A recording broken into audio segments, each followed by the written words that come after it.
Saat ini di Indonesia sekitar 3 juta orang tercatat sebagai tunawisma. Tunawisma merupakan salah satu problem negara yang tak pernah ada habisnya. Para tunawisma ini nekat mendiami lokasi di bawah jembatan Antasari karena tak ada tempat lain untuk berdiam diri. Ya pemirsa, tidak ada pemasukan sebagai imbas dari virus corona, sejumlah warga menjadi tunawisma karena tidak sanggup membayar uang sewa kontrakan.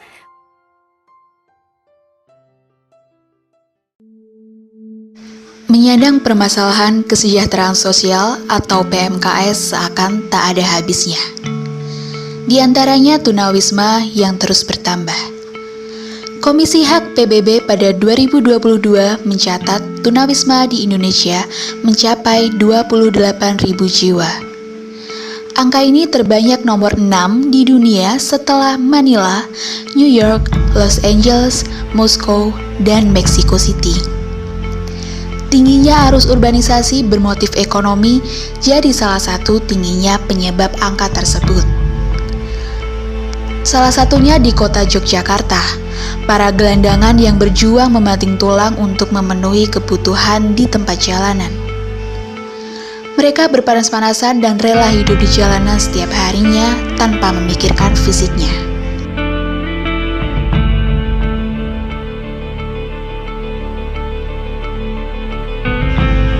Namun, permasalahan gelandangan tak kunjung selesai, hingga masih menyebabkan masalah sosial yang tidak terselesaikan, termasuk di Yogyakarta. Mereka merupakan bagian dari kehidupan manusia yang butuh akan perhatian.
Beban sosial budaya yang telah mereka sandang ternyata sangat berat, tercabut dari konstruksi sosial budaya masyarakat yang ada di sekeliling mereka.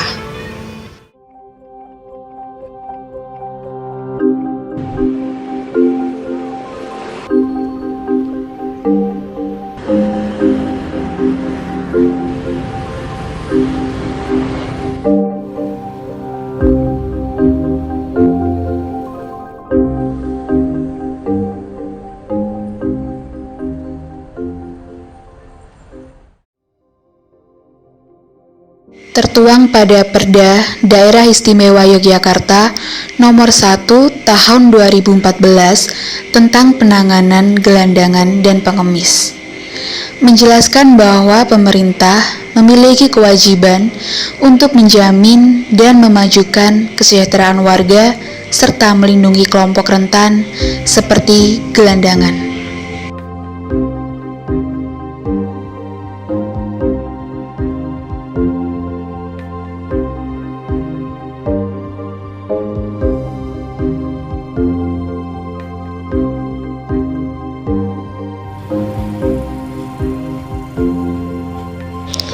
Maraknya gelandangan yang berada di kawasan Malioboro perlu mendapat perhatian.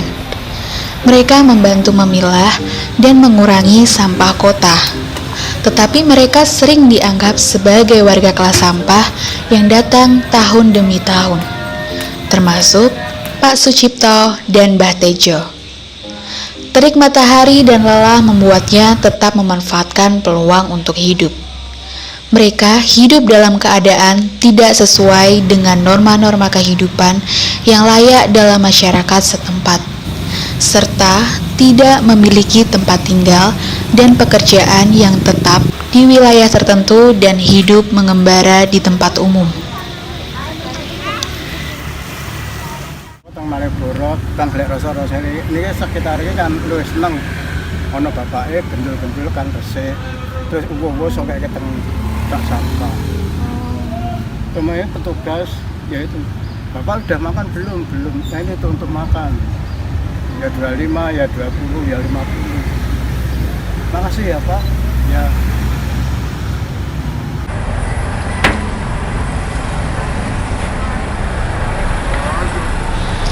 Untuk menyambung hidup, ia memulung barang bekas di karung gondinya. Merongsok sudah menjadi pilihan awal bagi Pak Cipto sebagai pekerjaannya saat menjadi gelandangan. Kerjaan di pembangunan nggak bisa, tapi nggak bisa kan kemana nggak ada yang kenal kan, dia nggak mau nompo gitu, ya udah gimana lagi. Terus saya ini cari rasa-rasa banyak, jual nggak ada uang, nah itulah. Becak ya sekarang becak nggak laku, terus itu gimana lagi saya ya terus kerja inilah penting halal. Nah ini terus 1 bulan kok ada kemasukan uang, ya udah ini aja, penting kan halal.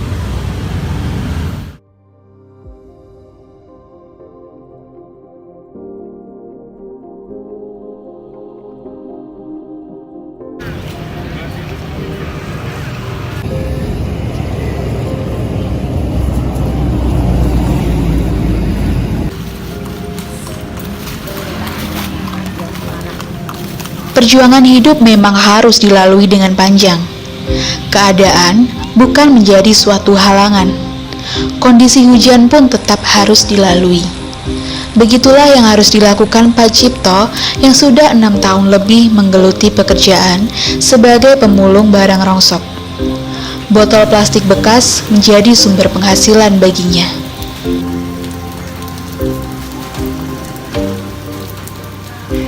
Meski sudah terbilang tua, tangannya masih lincah memungut sampah-sampah di sepanjang jalanan. Pendapatan yang didapat pun tak menentu. Namun, Cipto tetap berusaha kerja keras tiap harinya.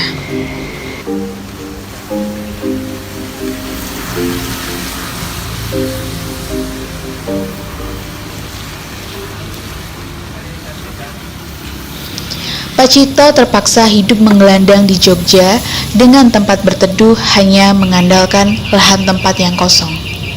Nanti itu dirit di mana tempat lah. Ini lebih tinggi dan terminal parkir, atau ini di situ. Kan sepenting kan kalau buatan kayak virus hutan kanan kiri. Jadi wong itu kan apa lagi bapaknya turun kene.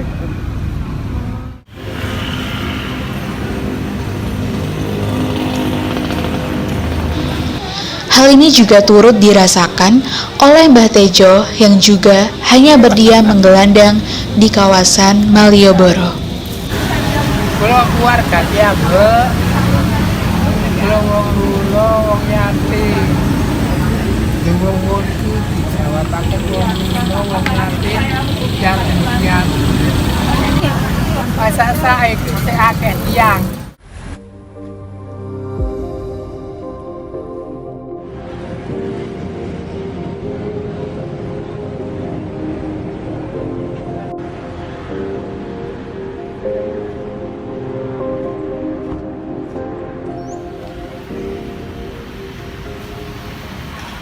Sebagian dari gelandangan berprofesi sebagai pemulung untuk mendapatkan upah yang cukup. Lelah dan letih pun tak dirasakan, demi satu-satunya cara untuk bertahan hidup.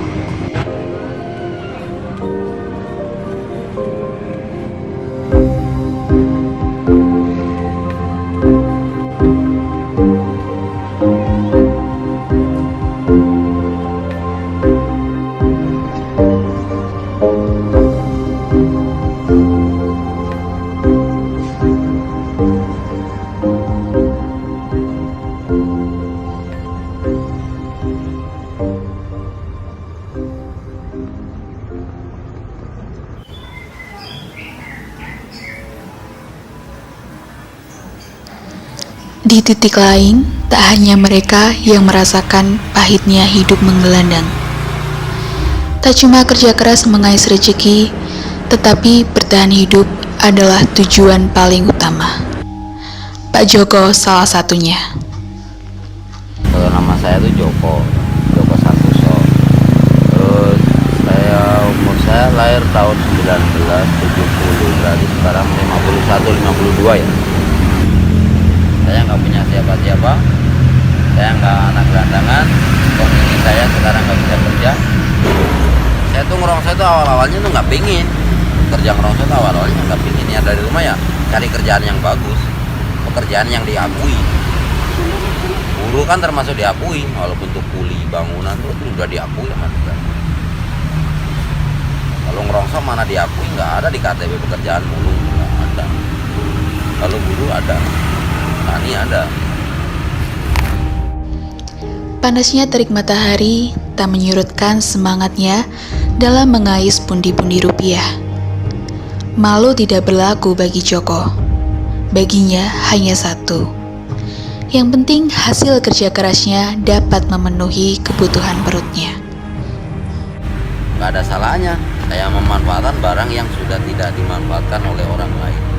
Barang yang udah disepelekan sama orang lain, saya pungut, saya jadikan uang.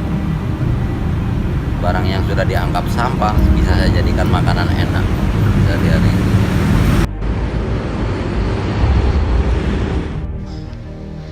Joko pun terlihat sibuk satu persatu mengumpulkan barang bekas. Kulit tuanya yang mulai mengeriput tak menyurutkan niat usahanya itu. Hal itu dibuktikan dengan semangatnya yang kuat membawa barang bekas di karung goninya. Kalau sedihnya ya, kalau hujan kayak gini nggak bisa nyari, mau nyari kehujanan kedinginan, nggak nyari besok mau makan apa, gitu aja. Suka dukanya orang mulung tuh gitu aja. Soalnya kan nggak punya tempat tinggal, kalau hujan dipaksa nyari, basah kuyup ya nggak bisa tidur, kedinginan. Kayak macam saya itu ya bikin lagi gerobak karena bisa membawa banyak barang. Kalau kita banyak barang kan banyak uang. Tapi uang yang untuk di gerobaknya itu belum ada, 500 ribu, 400 sampai 500. Kalau yang asli anak gelandangan itu kalau hari Jumat sama Minggu nggak mau di sini karena mereka nggak mau kena imbasnya. Imbasnya apa? Mereka nasi aja berebut. Kalau kami gelandangan nggak pernah ada yang mau berebut. Orang datang ngasih kami terima. Orang nggak ngasih kami nggak nyamper. Iya, itu bedanya antara pemulung sama asli orang kampung.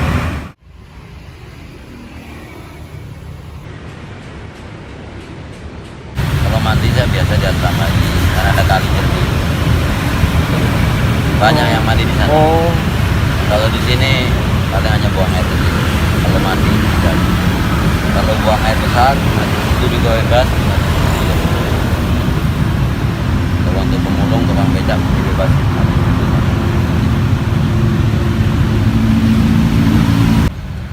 Di sini begini karena apa? Karena nggak ada alternatif lain toh.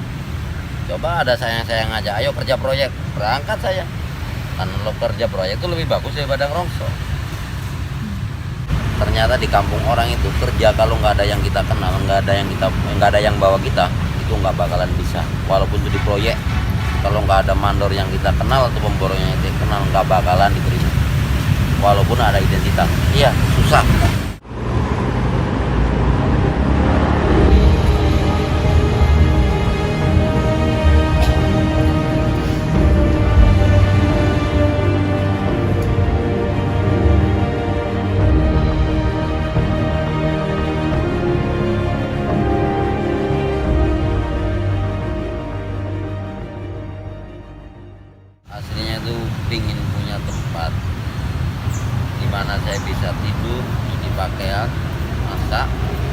walaupun itu kontrakan seperti apa triplek itu, kontrak lah yang murah-murah triplek untuk tinggal gitu aja, untuk tinggal bisa naruh rosok, naruh pakaian, tidur nyaman sudah.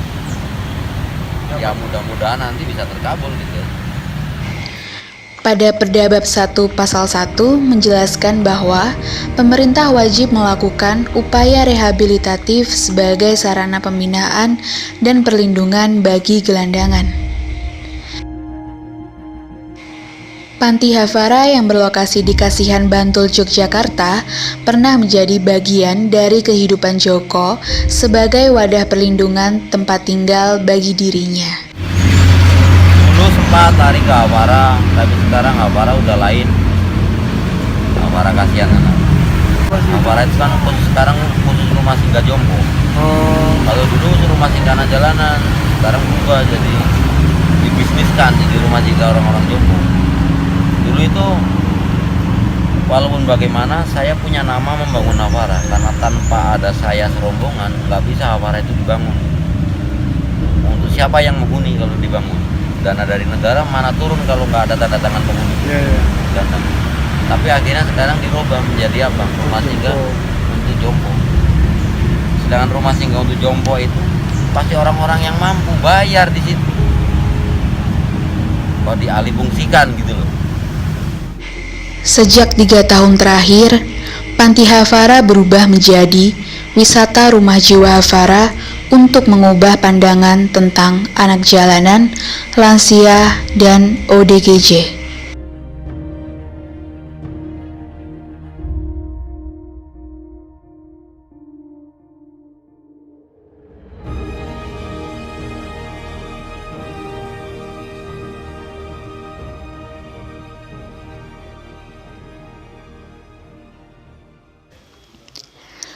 Melewati malam bukan hal yang mudah bagi Joko. Lawannya bukan hanya rasa dingin atau nyamuk yang sepanjang malam mengganggunya. Di emperan toko, ia pun merebahkan badan. Kardusnya dibentangkan sebagai kasur. Harta berupa 2 karung goni berisi botol plastik bekas ia pegang erat-erat. Kalau terancam juga apanya yang terancam, orang kita itu nggak bawa apa-apa, bawanya aja rongsok. Kalau diganggu asal kitanya nggak ganggu lingkungan, itu insya Allah itu lingkungan juga nggak bakalan ganggu kita. Kayak di sini kan banyak orang tuh karena lingkungan nggak merasa terganggu, malah merasa nyaman, pokoknya ada yang jaga, jadi dibiarin aja. Jadi orang mau berniat jahat juga karena ada orang tidur di terasnya kan mikir, jadinya nggak jadi. Yang penting lingkungan aja, lingkungannya itu nggak terganggu, nggak mungkin lingkungan ganggu kita juga. Istirahatnya itu hanya nunggu toko-toko tutup aja. Kalau toko yang biasa kita tidur, misalnya di UGM sini kan biasa kita tidur di sini, tutupnya jam 10:30 ya, paling nggak jam 11 baru kita ke sini. Milih pertama itu yang terasnya luas supaya kalau hujan angin itu nggak kena air hujan, jadi bisa enak lah tidur. Terus jauh dari cahaya lampu-lampu yang silau gitu. Kalau kayak di sini kan nggak ada lampu silau mobil, kan arahnya dari sana semua.